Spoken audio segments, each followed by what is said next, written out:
we talk a lot about TPT, and sometimes we get really specific with how to do this and how to do that and different ways to maximize your profits and all of that. But today we're going to talk about some just general tips that are things I've learned over the last couple of years that make a difference in your business. Some of them are like productivity hacks, some of them are just things that you may or may not know. And so yeah, it's just a variety of good things that I'm excited to share with you. So let's get started. Now, if you're looking for more help with your TPT shop, make sure you're signed up for my email list. I'll leave a link to it down below. I send out just usually like 1, maybe 2 emails a week. And in that, I give you extra tips and extra things that you may need to know to make sure you're furthering your TPT shop. And I make sure you never miss a video because I always send you the link for that as well. So sign up down below and let's get started. No particular order, but I think number 1 might be the most important, because number 1 is use every part of your product listing page. This is something I have been preaching about for the past year, and my daddy was a Pentecostal preacher, so like I know what preaching is, but it is so important. On your listing page, you have a couple of different places that you can use to promote your resources. You have your cover, your thumbnails, your title, your description, your preview, your video preview. All of these things are things that can help you to convince your buyers that they need your product, show them different aspects of your product, and really just show it off. And although there's lots of great things you can do in your TPT shop, and although this takes a lot of time, it is so worth it if you will just spend the time to utilize all of those areas. Going through and making sure you have a good title, a good description with keywords, that you have a good cover that people want to click on is going to be the key to selling your resources. Because if your product page is not very good, it doesn't matter how good your resource is because nobody's gonna buy it. So you want to make sure that you're doing all of those things to just really make sure that you are maximizing your potential for profit on TPT by utilizing all of those. Think of it as like free marketing. It's like the first line of defense for your product. And without it, you're not gonna sell things. So make sure you're using as much as possible. I know it takes a long time. Do it anyway. I also have some products that don't have all the aspects on them, but you know, we're working on them. We're going back through. Again, as I've learned, I have shared, and so I have things I need to go back and change too. But especially if you're just starting out, like use the previews, use the video previews, do all the things. It makes a huge difference. All right, number 2 is also about listings, but is totally different. When you go to make a new listing, do not go and click add a product. Instead, go to a product that is similar to the product you're making. Click quick edit on, this is my products page.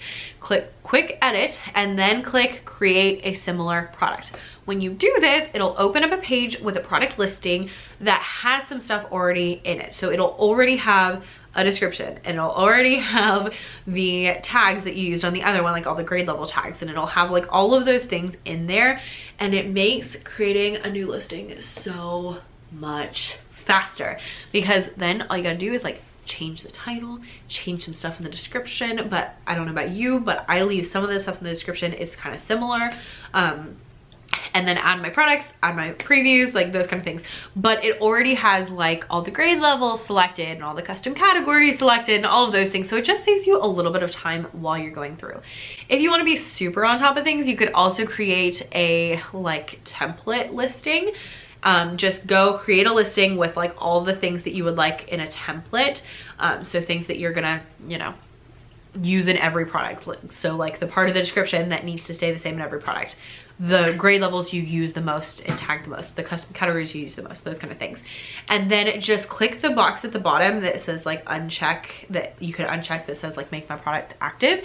And that way it's not an actual product, but you can use that as your template when you go to make a new product. So that's a little hack. I have not done that. I just go to like the closest product to what I'm making now and use that as my template. Number 3 is also about templates, and that is create templates for frequently made products and pages. So if you have a type of product that you make a lot, like maybe you make a lot of board games, okay? Make a template for board games where it already has a couple of the things that you might need on there. Or maybe you make a lot of different, I don't know, math worksheets. Have a template that has a math worksheet template. So it has a title and it has the name area, and it has the directions written in, and then it has, you know, all the different boxes so you can just change out the math equations. Maybe it already has a border and stuff like that, so that it just has a couple of steps that you don't have to do every time that you are making a new product. I was just working actually on a song pack. Since I teach elementary music, I make song packs sometimes where I take a folk song and we use that folk song to introduce a rhythm or a melody or whatever. So I'm kind of lazy, so I have like a template that goes through and has like the pages that I know I'm going to use in every one. So I know with every single one, I'm going to have a page with the lyrics. I'm going to have a page with the sheet music. I'm going to have a page with the rhythms. I'm going to have a page with the little like heartbeats. And so like I have those things that are typical, so that way when I'm making a new one, first of all, some of the stuff's already in there for me. So I already have like the fonts ready and I already have the layout ready. Secondly, I don't have to remember all those things because sometimes I forget because it's a lot of different stuff. And so if I have a template, I make sure that I remember all those things. It also makes all your products much more consistent, which means that people are going to be more likely to like other products if they liked another product, because they're more consistent, they're more cohesive, they go together much better. And again, it makes things easier for you. Another way you could do templates is have a template for like certain pages. So for example, if you have a title page and a terms of use page in every product, you can use that same terms of use in all of your products. You don't have to make a new one each time. So creating templates will be a game changer. Like literally, I'm someone who like, I just want to jump in and go for it. But I have really found that the more I sit back and I like make a plan, make a template, it makes my products just so much better and makes the creating process so much easier and less stressful. So highly recommend it. Even if you're like me and you just want to go for it, like take a step back, make a template, you will not regret it. All right, number 4 is, especially if you are new, start by focusing on product lines and then expand from there. So what I mean by this is, if you are new, then you may or may not know what kind of products you want to make, but I would highly recommend that you make a few products that go together before you add any other products that maybe don't go together as well. So if you are doing, you know, kindergarten, whatever, I don't usually use kindergarten. Maybe you're doing like alphabet activities, okay? So go ahead and make like all the alphabet activities that are the same like activity, but for all the different letters. Or maybe you do like a drawing activity for each letter, and then you do a like, I don't know. I always choose examples that I don't know anything about. I don't know. And then maybe you have like a I Spy kind of game that has all the different letters and things like that. But start with like things based on letters, okay? So that they all go together. You can bundle them. If people like one, they can get more, and then expand from there. So maybe after you do that, then maybe you do some stuff with like easy writing activities that they can write and like draw, okay? Or like tracing activities or something like that. So start very niche, start with like one product line, make a product line, and then expand from there. The reason this works is because when you are new, you're trying to attract new people. And so if you attract someone who really, you know, they're teaching kindergarten, they really like your letter things, then they're more likely to purchase the surrounding things, the things that are close to that. They're more likely to purchase bundles. They're more likely to do that. And then if you expand from there, then they're like, oh, hey, they also have this, I can buy that too. Or it might draw in some more people that like that, but they have the other things. So the more similar your products are, the more likely that people will want to purchase more than one thing. I'm not saying all your products need to be exactly the same. I have lots of varied things in my store, but I always make sure that I'm focusing on product lines. I'm like, okay, if they like these products, then they're gonna like these products. And so just kind of trying to make them close enough to each other that the same type of teacher will like all of them. It's gonna be a game changer. This is especially great when you're new because you need to do everything you can to make that cart value higher. All right, number 5 is about notes to followers. So notes to followers is kind of like an email from you on TPT's platform. If you send emails, write your email and then copy and paste it into your note to follower and send it to your notes to follower, because some people who follow you on TPT may not follow you in email land, or they may not see your email, and vice versa. This is a great way to make sure you're, again, just maximizing your profits, because it only takes a few seconds if you're already writing out an email to just copy and paste it into the note to follower to send a note to your follower. And I have seen, because I'll change the link so that I can track like what came from my email and what came from my notes to followers. And I have made some money from notes to followers. It's not like a bajillion dollars or anything, but for, you know, 2 seconds that it takes to copy and paste, I feel like making, you know, $30, $60 is pretty dang good. So just doing that one little step is a good way to get in the habit of, again, maximizing your profits and really maximizing the things you are already doing. I'm very big on that, especially this year. Let's make the things I'm already doing make more money, like, okay? Because then you're not doing a lot of extra effort. Now, one thing about your notes to followers is you can only send one every 7 days, and it does go by 7 days. So sometimes, like, if I send it Thursday at 6:30 and then the next week I try to send it Thursday at 6, it won't let me do it because it hasn't been a full 7 days. So that's kind of irritating sometimes. And the other thing about notes to followers is that you are not supposed to link outside of TPT. So make sure that everything you send doesn't link them to your blog, doesn't link them to YouTube, it just links them to products on TPT. So do be aware of those 2 little things. But if you're already writing emails, it's a great way to, you know, expand your reach just a little bit. And my caveat on that is, you know, number 5.5. Don't stress about followers, because yes, it is helpful that you can send a note to follower. I've never opened a note to followers before, ever in my life. So there, I'm sure are many other people like me. Don't stress about followers. It doesn't make a big enough difference for you to be like worried about followers. And again, you can send like 1 message every 7 days. So it's much better if you're gonna build an audience to build an audience through email, through Instagram, through, you know, something else. But if you know, as your store grows, you will have people that just naturally click the follow button. And so it's nice to be able to send them something as well. But don't stress about it. It's really not that big of a deal. All right, next up is kind of going back to our template thing, and that is number 6, is if you are making multiple versions of an activity, think it through from the beginning to make it easy for you. And specifically, if you're making something in color and in black and white, go ahead and make it all in one slide, group your items so that you can easily change it. So what I mean by this is, if I'm gonna make something in color and in black and white, I will make what I want it to look like in color.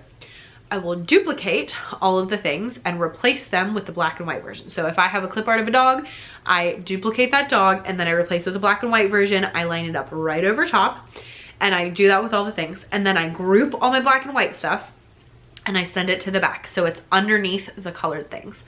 Why this is great is because then I make all the things that I need to in color, and then I just copy all those slides, paste them, and then all I have to do is go through and delete the colored version, and you're left with the black and white version that is underneath. So if you make something in color and in black and white, that's a really good time-saving hack, because then you don't have to like go and remake it and then copy and paste all the individual things. You just copy and paste the slide and then click delete, and you're ready to go. Moving on. Number 7 is start your email list ASAP. This is something that I am so glad that I did. And the reason I did it is because I actually started as a blogger and not on TPT, but I would read all these like blogging articles about like things I wish I knew when I started blogging and stuff like that. And they all said, I wish I'd started my email list sooner. I wish I'd started my email list at ASAP. So I'm here to tell you, you need to start your email list ASAP. As soon as you start your store and you feel fairly comfortable, go ahead and start your email list. I have a whole bunch of videos about your email list. You can get started with email for free. So click the link down below to check out the playlist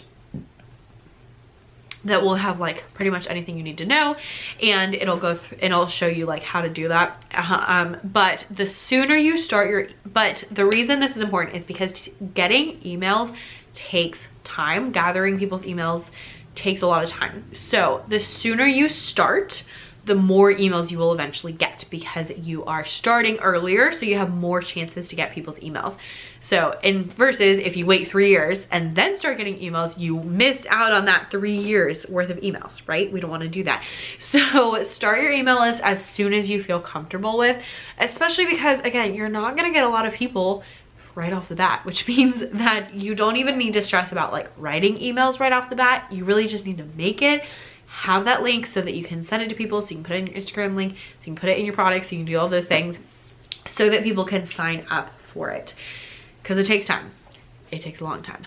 But email is the biggest moneymaker that I have. So I highly recommend it to absolutely everybody who will listen to me. All right, next up is about your titles. In your titles, you want to make sure that you are using keywords, which are words that people are actually typing into TPT. So whenever you're making a title, make sure that you are making it very descriptive of your resource. If your resource is a math worksheet, you need the words math worksheet in your title. If it has fractions, it should say something like fractions math worksheets, and maybe fractions math worksheets for 4th grade, fractions math worksheets for review, or for sub plans. Like, those are all different things. So you want to make sure that your titles are as descriptive as possible. That's how people find you, is through like words in your title, words in your description. And it's also how you can, you know, get people to be more likely to click on your stuff, because they'll see it and be like, oh yes, I need math worksheets, click. So make sure that you are putting those keywords in your titles. The more descriptive, the better. You want to minimize any like cutesy titles because no one's looking for them. So go with things people are typing in, and that'll be the best. The next one is one that is on the top of everyone's minds, and that is don't rely solely on TPT. This is a tough one. It's a tough one. It's easier to talk about now, but it's a tough one. TPT is great. I love TPT. However, if you are relying solely on TPT, and by that I mean you're making products, you post them on TPT, and you do nothing else, you're going to be at a huge disadvantage. Because if you really want to take your business to the next level, you want to have more autonomy over your business, you want to really make sure that you have, you know, more control, then you want to have other aspects of your business that you have more control over. So for example, having marketing like on Pinterest, like a blog, like a YouTube channel, anything you can do to market your products is going to help you make more money, because then you're not relying just on TPT search, but you're also sending people to TPT. So you're making more money because you're sending people to TPT.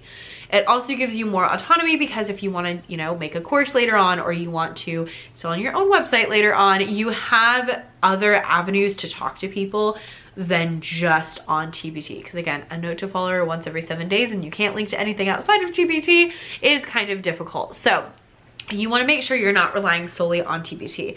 And if you are unhappy with your results on TPT, I would say make sure you have a good amount of products, 25 to 50. But if you've got that and you just want your business to grow faster, I would look outside of TPT and make sure you're driving your own traffic, that you are building an audience, that you're doing those things, because that's going to actually like move the needle in the long term as far as like making more money. So don't rely solely on TPT. TPT is great. We love them, but you also want to have an email list. You also want to have a website. You also want to have content marketing, like all of those things. You don't have to have them all right now, but in the long run, you want your business to be sustainable. So you be in charge, not TPT. And the last one is don't waste your time focusing on things that don't matter. I get messages from people who are like, why are my views down today? And I'm like, why are you looking at your views? Like, what? Yes, views can be a helpful thing to look at, but it's not something that you need to stress about. Don't sit there and worry about them. Same thing, like, oh, nobody's following me on TPT. I'm like, okay, it really doesn't matter. Or, you know, just all of those things. Or, oh, the worst is, how come this person's Instagram is doing so much better? How come this person's, you know, TPT shop is doing much better? First of all, you have no idea what's going on behind the scenes. So one, it could be not as good as you think. Two, they could be working like a crazy person, or they might hire out to other people to get help, which is great and totally fine if you want to do that. But you don't know what's going on behind the scenes. So you don't know what's going on. So you don't be jealous of things you don't fully understand. The other thing with that is you don't have time. I don't know about you, but I'm a full-time teacher. Y'all, I got up this morning and I worked out and I worked on my business, and then I went to school all day long, including a faculty meeting. And then I came home and now I'm filming videos. I don't have time to stress about views and followers and all of that stuff, because I have stuff to do and I don't have a lot of time to do it in. I'm trying to build a business in little 20-minute increments, and so I don't have time to spend stalking people's Instagram. I don't have time for any of that kind of stuff. So make sure you're focusing on the right things, because in that time that you spend stalking someone's Instagram, you could be posting a new reel and getting new followers on Instagram. Or instead of, you know, stalking somebody else's TPT page, you could be making new products for your TPT page. Instead of stressing about followers, you could be making new products. You can be marketing your products. You can be, you know, getting on Pinterest and making a whole bunch of pins. Like, there's just so many better ways to spend your time than obsessing about views and obsessing about followers. Like, just do the work.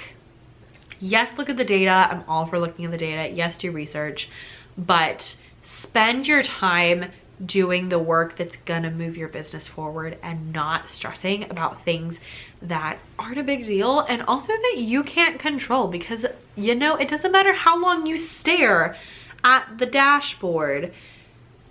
You're not gonna help the views get better by doing that. You help your views get better by working on your SEO, by adding more products, by sending people to TPT from different marketing platforms. Like, that's how you help your views. You don't do it by staring at it. And when it comes down to it, yes, it's good to look at your views, but what you really want to look at is the money. And if the money's not there, you need to go make some products. You need to go do, you know, some work to make sure that it is getting there. So don't stress about the things that don't matter, but instead use that time, use that brain power, use that energy to actually further your business. So hopefully that'll give you like a little bit of peace of mind and also the gumption to go do some work. Because I'll get messages, people are like, how come my views are down? I'm like, I don't have time to look at that. Like, or, you know, no one's following me. I'm like, I don't have time to care about my followers. I mean, not your followers, not in a rude way, but I don't have time for all that. I got stuff to do. So we're gonna make things happen. And actually that's what I'm gonna go do right now, is go make things happen and post some products. So I will see you on the flip side. Leave your best tips down below, and yeah.